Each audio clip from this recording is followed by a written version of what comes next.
पहिला ते जाताना भरपूर असं पाणी नाही ह्यात टाकायचं आणि छान एकदम। हे बघा ही आपली चिकनची थाळी आता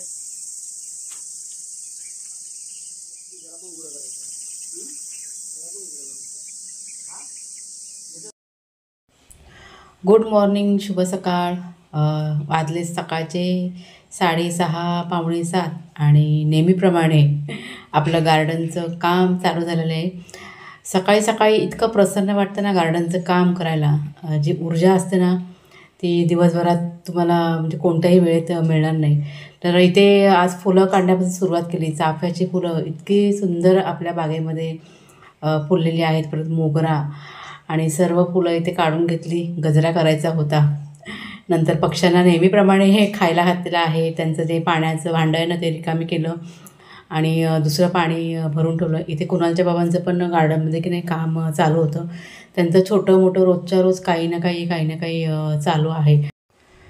तर सकाळी 5:30 वाजता आमचा दिवस चालू होतो। म्हणजे एकदा का 5 वाजून गेले का झोप आम्हाला लागतच नाही, मी सवय झालेली आहे ती। आणि 5:30 वाजता दरवाजा उघडला की वाघ्या शेरू दोघं पण जातात त्यांच्या मॉर्निंग वॉक म्हणजे करायला। तर सकाळी दोघंजणं खेळायला गेले, ते काही आले नव्हते।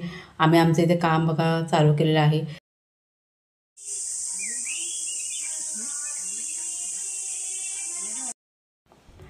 तर माझं गार्डनमधलं काम पूर्ण झाल्यानंतर मी घरात गेले झाडू काढायला। म्हणजे हॉल क्लीन करून झाला, किचन क्लीन करून झालं आणि सहजच मी बाहेर ना काहीतरी बघायला आले। बघते तर कुणालचे बाबा इथे चिरे गुंतलं होते। म्हणजे आपले जे आंब्याचे बघा झाडं आहेत ना त्याच्या भोवती त्यांनी चिरे बघा लावून घेतलेले तुम्हाला समोर दिसत आहेत।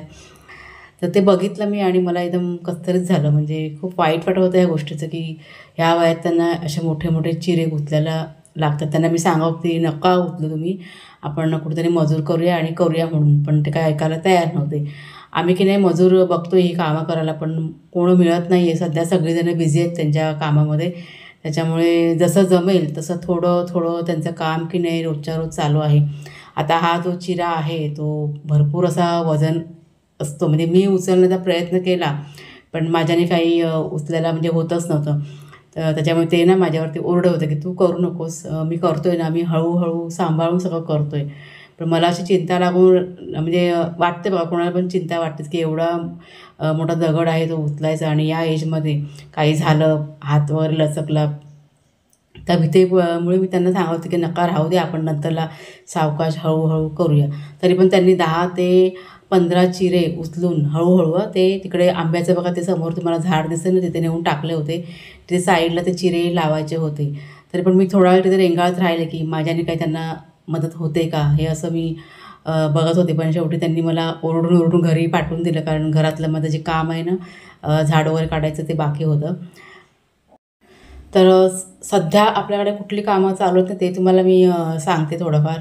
तर जे काही बघा रान वाढलेलं दिसते तुम्हाला, लहान लहान झाडं, जंगली झाडं बघा आहेत ना वाढलेली, ते कटिंग करायचं काम चालू आहे। परत हे चिरे आहेत ना ते आंब्यांना लावायचं ते काम चालू आहे।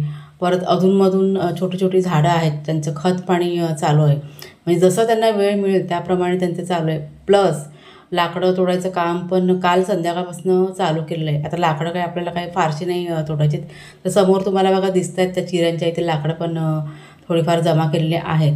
तर असं थोडं थोडं जसा वेळ मिळेल त्याप्रमाणे सगळं काम चालू आहे। लाकडांचं आम्ही जास्त असं काही जमा नाही करणार आहोत, कारण आपल्याकडे गॅस सिलेंडर आणून ठेवलेला आहे आणि 3 ते 4 महिनेच आपल्याला फक्त लाकडांचं काम आहे। एकदा पावसाळा निघून गेला की मग काय आजूबाजूला सगळं जंगलच, म्हणजे आपण काय थोडंफार जसं लागेल तसं आणून मग लाकडं आपण जमा करून म्हणजे असं वापरू शकतो घरामध्ये। पिशवी नको आहे, पिशवी दे, ती पिशवी दे।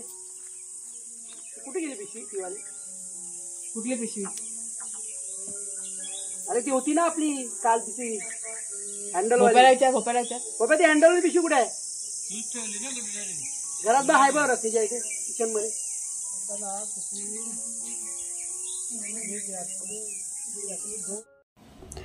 तर इथे सर्व कामं आटोपल्यानंतर कुणालचे बाबा, भोप्या आणि काका हे तिघंजणं तयार झाले बाजारात जायला। आज रविवार होता ना, त्याच्यामुळे खास असा बेत करायचा विचारानं आम्ही आदल्या दिवशीच केला होता आणि ते सगळं सामान वगैरे आणायचं होतं। त्याच्यामुळे मग सगळं कामं आटपली आणि सकाळी सकाळी मला वाटतं काहीतरी 9 9:15 झाले असतील आणि हे तिघं पण बाजारात जायला निघाले. तर दळणसुद्धा आणायचं होतं. तेच त्यांना मी सांगत होते की तुम्ही दळण घेऊन या, कारण एक 3-4 दिवस झाले तांदळाचं पीठ आहे ना दळायला दिलं आहे. तांदळाचं पीठ मी घरात नाही दळत, त्याच्यामुळे त्यांना आवर्जून सांगा की दळण मात्र तुम्ही घेऊन या म्हणून. ती बघा आता गुरं आलेत आणि हे भाग्या शेरू गेले तर गुरांच्या मागं हां दादागिरी करायला. ते बघा आता येतील त्यांच्या मागनं. ते बघा ते बघा ते बघा आत्ताशे ते मगाशी आलेले आहेत बाहेर फिरून. शेरू दिसतोय, भाग्या कुठे गेला काय माहिती. भरपूर गुरं आलेत आज. नमस्कार मित्रमैत्रिणींनो, मी प्रिया पवार आणि खूप खूप स्वागत करते साधा स्वयंपाक या आपल्या चॅनलमध्ये. आज आहे रविवार आणि आज जेवणाचा खास बेत म्हणजे संपूर्ण चिकन थाळी आज मी बनवणार आहे. सगळी तयारी करून ठेवलेले आहे. मसाला काढायचा आहे माझा, म्हणजे कांदा खोबऱ्याचं वाटप बघा लागतं ना, ते सगळं मी तयार करून ठेवले. चुलीवरती आता भाजून घेते. तर मागच्या वेळेस जेव्हा चिकन थाळी केली ना त्यावेळेस चिकनचं कालवण असतं ना ते मी तुम्हाला दाखवलं होतं, म्हणजे रेसिपी दुसरी शेअर केलेली पण ते कालवण दाखवलं होतं. आणि त्यावेळेस मला बऱ्याच अशा कमेंट्स आल्या की ताई चिकनचं जे कालवण केलं ना पातळ सार ते कसं केलं ह्याची रेसिपी शेअर करा म्हणून. म्हटलं चला आज बनवते तर झटपट तुमच्याशी शेअर करते. वडे बनवायचा पण विचार आहे पण दळण आहे ना दिलं आहे चक्कीवरती. आता दळून झालं आहे की नाही ते काही माहीत नाही आहे. आता बघूया, जर का पीठ जर का मिळालं तर वडे करणार, नाही तर मग पुऱ्या करायचा विचार आहे. चला करूया, सुरुवात करूया. इथे बघा आता कांदा परत लसूण आणि हे खोबरं हे सगळं ना वाटपासाठी रेडी करून ठेवलं आहे. चुलीवरती ना भाजून घ्यायचं आहे, म्हणजे तुम्ही लालसर आहे ना भाजून घ्यायचं हे. तर चिरून ठेवलेला कांदा इथे मी भाजायला सुरुवात केली. कढईमध्ये 1 चमचा म्हणजे लहान 1 चमचा तेल टाकायचं आणि कांदा टाकून चांगलं असं परतून घ्यायचं. चुलीवरती की नाही पटकन भाजून होतो म्हणून मी इथे चुलीवरती भाजायला सुरुवात केली आहे. आणि सेम खोबरं पण तसंच भाजून. हे बघा हे आपलं भाजलेलं वाटप, त्यात मी ना आलं असतं ना हे बघा हे तुकडे करून घेतलेले आहे. आता हे सगळं व्यवस्थित मिक्स करायचं आणि मिक्सरला वाटून घ्यायचं. आणि इथे चिकन पण आणलेलं आहे कुणाच्या बाबांनी. त्या चिकनमध्ये तिखट मसाला टाकला आहे, हळद आणि आलं लसूणाची पेस्ट टाकलेली आहे. आता हे सगळं आपल्याला ना मॅरिनेशन करून ठेवायचं आहे. सगळं व्यवस्थित लावून ठेवायचं 15 ते 20 मिनटं किंवा अर्धा तास, म्हणजे आपलं जे चिकन आहे ना ते एकदम म्हणजे मॅरिनेशन केलं ना की टेस्ट वाढते अजून. तर हे मी आता मॅरिनेशन करून ठेवते. तर मसाला वगैरे भाजून झाला आणि आमच्याकडे लाईटच गेली होती, जवळजवळ 1 तास लाईट नव्हती. त्याच्यामुळे मला इथे मसाला वाटायला खूप लेट झालं आणि जशी लाईट आली तशी मी मसाला वाटायला सुरुवात केली. मला आता साहित्य दाखवत्या. तर हे बघा हे हाडांचं चिकन असतं ना ते आहे, म्हणजे हे जे आपण सार करतो ना त्याला हाडं लागतात. आणि फोडणीसाठी ते आलं लसूण घेतलेलं आहे आणि हे तमालपत्र घेतले 2, ही कोथिंबीर वरून टाकण्यासाठी. आणि हे बघा हे आपलं कांदा खोबऱ्याचं वाटप. आणि ते कढईमध्ये मी आता तेल ठेवलं गरम करत, तर पटकन फोडणी करून घेऊया. तर तेल बघा गरम झालं आणि त्यात मी टाकलेलं आहे तमालपत्र. इथे जर का तुम्ही दालचिनीचा वापर केला ना तरी पण चालतो. दालचिनी आणि तमालपत्र यामुळे चिकनला मटनला एक छान अशी ना चव, म्हणजे जी चव आहे ना टेस्ट अजून वाढून येते. तर तमालपत्र टाकून झाल्यानंतर आलं लसूण टाकलेलं आहे आणि त्यातच थोडंसं अर्धा चमचा मी तिखट मसाला टाकला आहे. तर तिखट मसाला जर का तुम्ही तेलामध्ये टाकलात की छान असा तवंग तरी बोलतो ना तशी आपल्या कोणत्या पण भाजीला आहे कालवणाला तरी येते. तर इथे थोडासा मसाला टाकून झाल्यानंतर जरासं परतून घ्यायचं आणि मग जे चिकन होतं ना मॅरिनेशन केलं म्हणजे हाडांचं चिकन ते इथे टाकलं आणि एक जरा 2 मिनटं चांगलं असं परतून घ्यायचं तेलामध्ये. मग चांगलं असं तेल ना सुटलं पाहिजे आणि नंतर तेल सुटलं की नंतर त्यात जे वाटप होतं ना कांदा खोबऱ्याचं वाटप बघा ते मी इथे टाकलेलं 2 चमचे. म्हणजे वाटपाचं प्रमाण इथे कमी ठेवायचं, जास्त वाटप नाही टाकायचं. हे आपल्याला सूपप्रमाणे बनवायचं, म्हणजे पातळ कालवण असं तसं बनवायचं आहे आपल्याला. त्याच्यामुळे इथे वाटप आता म्हणजे कमी टाकलं मी. आता वाटप टाकून झालं की जरा परतून घ्यायचं आणि मग पुन्हा आपल्या चवीप्रमाणे त्यात तिखट मसाला टाकायचा, थोडीशी हळद टाकायची, चवीप्रमाणे मीठ टाकायचं, गरम मसाला टाकायचा आणि चांगलं असं व्यवस्थित परतून घ्यायचं. आणि तेल तरी चांगले असे सुटले पाहिजे अशाप्रमाणे परतून घ्यायचं. परतून झालं की त्यात भरपूर असं पाणी टाकायचं, म्हणजे उकळी आल्यानंतर हे जे कालवण आहे ना ते आपल्याला आता तुम्हाला भरपूर दिसतंय कढईमध्ये, पण शिजल्यानंतर ते आपल्याला म्हणजे अर्ध होईपर्यंत ते आपल्याला शिजवायचं आहे. त्याचा जो कस असतो ना हाडांचा कस तो सगळा त्या कालवणामध्ये उतरला पाहिजे. इथपर्यंत ते स्लो गॅसवरती आपल्याला शिजून घ्यायचं आहे. हे बघा चांगली आता ना उकळी आलेली आहे. आता गॅस स्लो करायचा आणि झाकण लावून जितकं आपल्याला शिजवता येईल तितकं शिजवायचं. म्हणजे हे जे कालवण आहे ना ते अर्ध व्हायला पाहिजे इतकं चांगलं शिजून घ्यायचं. तर इथे आता बघा मी वड्यांचं पीठ आहे ना भिजवायला घेतलं आहे. म्हणजे हे तांदळाचं पीठ आहे आणि आपल्याकडे जर का वड्याचं पीठ नसेल तर इन्स्टंट वडे बोलतात ना, झटपट आपण कसं पीठ घरच्या घरी तयार करू शकतो हे तुम्हाला मी आता पटकन दाखवते. तर इथे तांदळाचं पीठ घेतले 2 वाटी आणि गव्हाचं पीठ घेतलं 1 वाटी. हे चण्याचं पीठ आहे अर्धी वाटी. मी टाकते हळद थोडीशी जास्त टाकायची, पिवळा रंग येणार आपल्या वड्यांना. गरम मसाला हा 1/2 चमचा गरम मसाला. नंतर चवीप्रमाणे मीठ टाकायचं.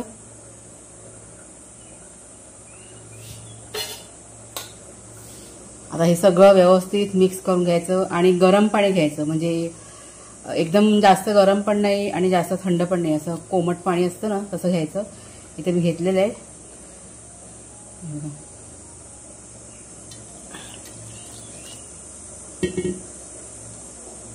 आता गरम पाण्यामध्ये चांगलं असं व्यवस्थित हे जे पीठ आहे ना मळून घ्यायचं. तर हे बघा पीठ बघा आपलं मळून झालंय आणि असं थोडंसं नरम पीठ मळायचं म्हणजे वडे आपले छान मसे फुलून येतात. आता ह्यात थोडंसं तेल टाकते मी. तेल लावून जरा ठेवायचं, एक 10 ते 15 मिनिटं ठेवून द्यायचं आणि लगेच वडे करायला सुरुवात करायची. तर तुम्हाला मी आता जेवण दाखवते काय काय तयार झालंय ते. तर हे बघा हे आपलं चिकन, म्हणजे वड्यांसोबत खाण्यासाठी हे चिकन. आता अजून थोडंसं घट्ट व्हायला पाहिजे, मला जरा रसा जास्त वाटते, थोडं जरा सुकवते अजून. चिकनचं सार म्हणजेच कालवण ते तुम्हाला दाखवते. हे बघा आता जवळ 10 मिनिटं झाली हे शिजतंय. अजून हे मला शिजवायचं आहे.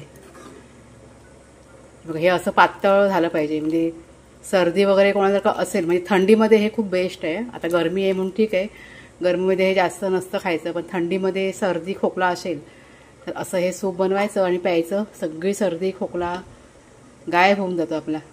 आता हे अजून जरा शिजू दे 10 मिनिटं. आणि ही बघा ही आपली सोलकढी ही पण तयार झालेली आहे. हलकासा गुलाबी रंग आलाय. ते अजून ना ठेवायला पाहिजे, म्हणजे कोकमाचा रंग आहे ना अजून येईल सोलकढीला. वडे बनवायला सुरुवात केलेली आहे मी. हे बघा इथे खालच्या साईडला याचे थापून ठेवतात केळीच्या पानावरती. एक मिनिट मी तुम्हाला दाखवते. हा केळीच्या पानाला असं थोडंसं तेल लावलं आणि नंतर आपल्याला हव्या त्या आकाराचा घ्यायचा गोळा करून आणि असं 2 बोटं घेऊन थापायचे. हे तुम्ही लाटू पण शकता, लाटणीने लाटता पण येतात. असे असे फुलून येतात चांगले. मस्त छान एकदम मस्त तयार झालं. तेल बघ सांडते, तेल उडतं. झाले आपले असे वडे तयार. वाघे आणि शेरू यांचं जेवण काढतायत कुणालचे बाबा. दोघं पण झोपलेले. ते आता जेवायला बोलवलं तेव्हा ते उठले आणि बाहेर आले. ते हे पण बघायचं ना टाकून वडा खात असं जरासं द्यायचं थोडं. त्यांना असं आम्ही नेहमी देत नाही तेलकट, पण कधीतरी आपलं देतो. ते बरं रोजचं खाऊन खाऊन कंटाळत असेल ना. चला जेवू दे. आणि बाकीची सगळी मंडळी आमच्या घरातली आज बाहेर गेलेत फिरायला, अजून आलेले नाही आहेत. येतील आता. आले भोप्या बाहेर गेले ना आज, आता येतील. जेवण बिवण सगळं बाहेर घेऊन ठेवलं, आले का लगेच जेवायला वाटते. सावकाश खा रे, गरम आहे ना.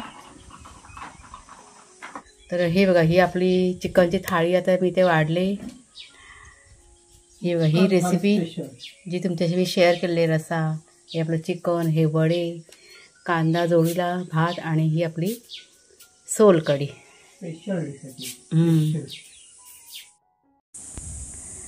तर आजच्या जेवणाचा बेत खास करून भोप्या आणि करिश्मा यांच्यासाठी केलेला होता.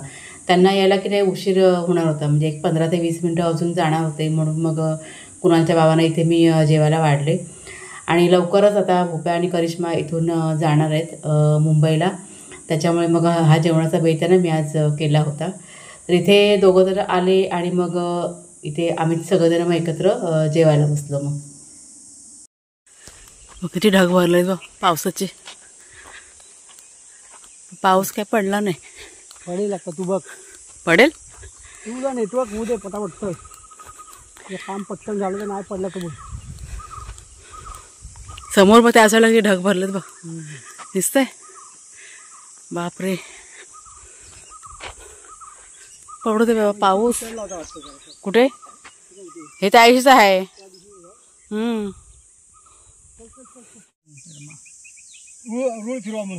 एकदा आताच बघा किती पाऊस भरलाय. हा बघा तो भरू दे पडू दे. कधीपासून तर पाऊस काळोख करून बसलेला आहे. असे म्हणजे काळे ढग करून. पण पाऊस पडायचं नाव कुठं आहे. पण किती चांगलं वाटतंय बघा मस्त असं.